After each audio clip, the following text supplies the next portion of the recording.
So this is how you inspect a flag.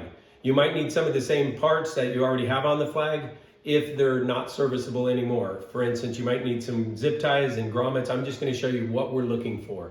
The first thing is take the rubber band off. If there's more than one, you need to take both rubber bands off, and you're going to unfurl the flag, unroll the flag.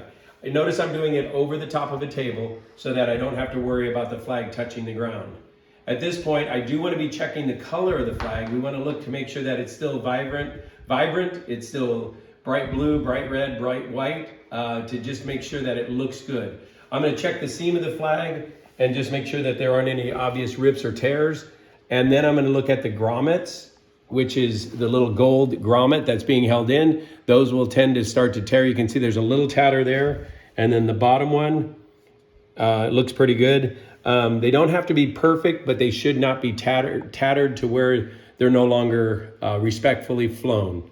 The next thing we're going to look at is the zip ties. Remember, the top zip tie has to be above the top grommet. The top zip tie has to be above the top black O-ring. If it's not, you'll need to change that, which means you might need to use your clippers to clip off the zip tie and put another one on. If it is in the correct location, then just make sure that it doesn't look like it's being worn, that it'll be able to fly for the entire week-long project. Then at the bottom, I'm going to do the same thing. In the bottom, I'm going to look at this one. The bottom zip tie has to be below the bottom black O-ring, and I'm just going to make sure that they're not sun damaged and that they're still holding and they're secure.